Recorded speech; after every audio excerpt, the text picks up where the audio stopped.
ძნელია სიმარტოვე, საშინელებაა სიმარტოვე.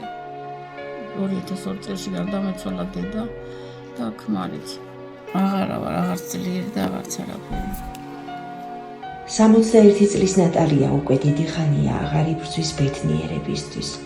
ახლა ის მხოლოდ იმისთვის იბრძვის, რომ გადარჩეს. ყველაზე რთული არის ეს ცხოვრება. უარესი და უარესი. რა უნდა შეცვლილიყო, არაფერი არ არის შეცვლილი. რაც თუ რამე გასაკეთებელია, მე ვაკეთებ ყველაფერს, კაცის საქმესაც, ქალის.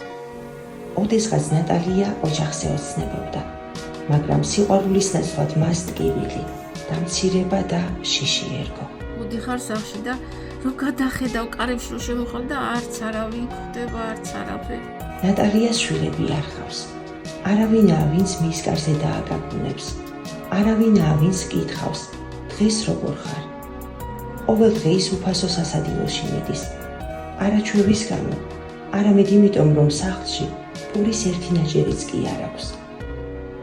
მაგრამ სიღარიბეზე უფრო საშინელი, მარტო ესე გადის ჩემი ცხოვრება, რა ვიცი და როდემდე და სადამდე არ ვიცი, სადამდე იქასდას ეს ყველაფერი.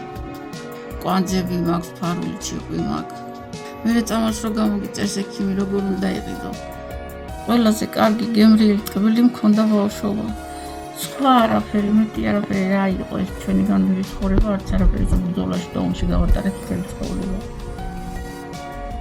ძალიან ძნელია მარტოობა. თუ ვიღაც არ აქვს ღერში მდგომი და წესრიგი და რა ვიცი, ვერ იცხოვრებ, და ვერ გააკეთებ. ეს შესაძლებელი ფიცარით, რა ვიცი. თაფორე გაუგეტორებული ძერისელი.